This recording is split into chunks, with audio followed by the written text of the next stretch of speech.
Praise the Lord. आप सभी को प्यार भरा जय मसीह की। और एक बड़ा ही खूबसूरत वचन मैं आपको पढ़ के सुनाना चाहती हूँ। वचन में लिखा है याकूब की पत्री, नया नियम है याकूब की पत्री, उसका 1 अध्याय और यहाँ पे लिखा है 5 में कि यदि तुम में से किसी को बुद्धि की घटी हो तो परमेश्वर से मांगे।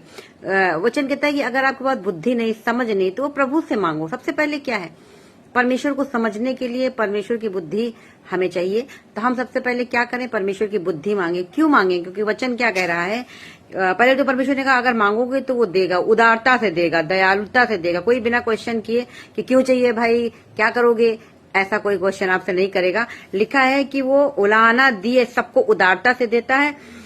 तो लिखा है पर वो विश्वास से मांगे, कुछ संदेह न करे। वचन कहता है परमेश्वर चाहते हैं कि जब आप उसके पास आओ, प्रार्थना में बैठो, तो संदेह न करो, संदेह न करो। क्योंकि लिखा है संदेह करने वाला कैसा होता है, समुद्र के लहरों के समान है, जो हवा से बहती है और उछलती। समुद्र की लहरें कैसे उछलती, जब उनको हवा लगती तो वो बहती है, फिर पीछे आ जाती है, फिर तेज से झोंका आता है। तो परमेश्वर के साथ ऐसा नहीं चाहता कि आप उसके साथ ऐसा करें कि मेरा काम हो जाएगा, नहीं होगा। प्रभु सामर्थी है तो कर देगा, नहीं सामर्थी है नहीं कर पाएगा, पता नहीं कर पाएगा क्या नहीं कर। परमेश्वर कहता ये निर्बुद्धियों का काम है कि प्रभु कर पाएगा कि नहीं। दाऊद कहते हैं कि सब चीजों पर प्रभुता वही करता है, बल देना, सामर्थ देना, धन देना, हर चीज उसके हाथ में है, राज पराक्रम और महिमा उसके हाथ में है। तो परमेश्वर चाहता है इस बात को हम समझें कि परमेश्वर बुद्धिमान है और वो आपको बुद्धि दे सकता है कि आप उसकी बातों को समझ पाए, उसके नियमों को समझ पाए, चेतावनियों पर चल पाए।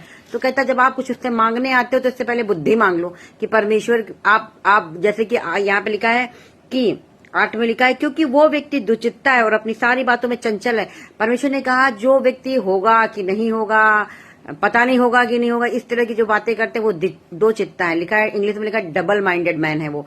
दो दिमाग रखते हैं लोग। जैसे बोलते नहीं कि मेरे साथ गेम खेल लें, तो परमेश्वर नहीं चाहता आप उसके साथ गेम खेलें। परमेश्वर चाहता है आप एक मन होकर आए, भरोसे के साथ आए, विश्वास के साथ आए। और लिखा है कि अगर साथ में लिखा है कि अगर डबल माइंडेड होकर हम उसके पास जाते हैं तो लिखा ऐसा व्यक्ति ये न समझे कि प्रभु से कुछ मिलेगा, उससे कुछ नहीं प्रभु से मिलेगा। जब आप विश्वास के साथ आते हैं, धन्यवाद के साथ कि खुदा आप कर सकते हैं, मैंने ये चीज मांगी है, ये हो जाएगी। यीशु ने कहा, प्रभु ने कहा कि जब तुम मांगो तो ये विश्वास कर लो कि तुम्हारे लिए हो जाएगा। तो आप इस भरोसे के साथ आए कि हम जब प्रार्थना कर रहे हैं तो परमेश्वर खुदावंद हमें देंगे और वो निश्चय आपको देगा। अगर इन बातों की समझ नहीं तो सबसे पहले क्या लिखा है, बुद्धि मांग लो। तो बुद्धि जब आ जाएगी तो आप जान पाएंगे कि प्रभु परमेश्वर सारी चीजों को पूरा करने के लिए सामर्थी है। तो प्रेज द लॉर्ड। परमेश्वर आपको इस वचन के द्वारा आशीष दे। आप सभी को जय मसीह की।